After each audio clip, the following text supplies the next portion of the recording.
اب ایک شخص فقہی زبان، میں معافی چاہتا ہوں آپ سے، آپ فقہ کے معنی بھی نہیں جانتے ہوں گے. فقہ ہمارے ہاں اردو میں فقہ کہتے ہیں، اصل لفظ فقہ.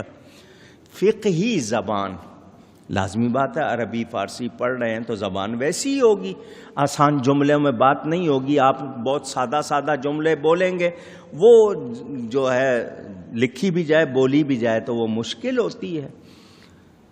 وہ فقہی زبان لکھنے والے کا مزاج بھی ویسا ہی ہوتا ہے. کہتے ہیں خشک مزاج ہوتا ہے، کیونکہ دین کی باتیں، حلال حرام کی باتیں، جائز ناجائز کی باتیں.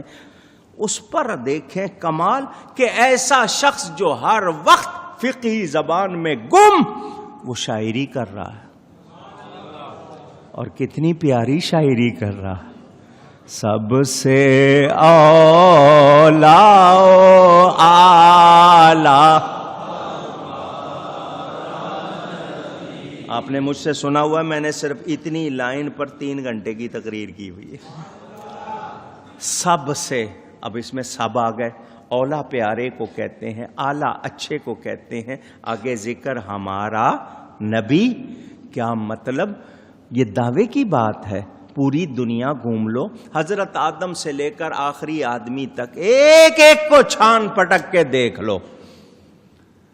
پیارا کون ہوتا ہے؟ جس میں خوبیاں ہوتی ہیں. جس میں نقص ہوگا وہ پیارا گنجائش ہی نہیں ہے. خامی ہو، خرابی ہو تو پیارا ہوگا نہیں، خوبی ہوگی. اور جب خوبی ہوگی تو وہ سب سے اچھا ہوگا. وہ کہتے ہیں اس کائنات میں اگر دیکھنا ہے سب سے پیارا کون ہے، سب سے اچھا کون ہے، تکلف کی ضرورت نہیں. آؤ میں بتاتا ہوں، وہ ہمارا نبی ہے.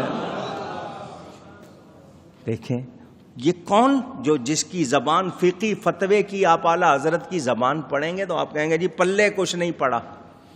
میں نے اعلیٰ حضرت کی ایک کتاب برطانیہ میں لے جا کر ایک بڑے ماہر کو دی. میں نے کہا تجھے اردو بھی آتی ہے، یہ اعلیٰ حضرت کی کتاب ہے، یہ انگلش میں ترجمہ کر اس کا تاکہ دنیا کو پتہ چلے اعلیٰ حضرت.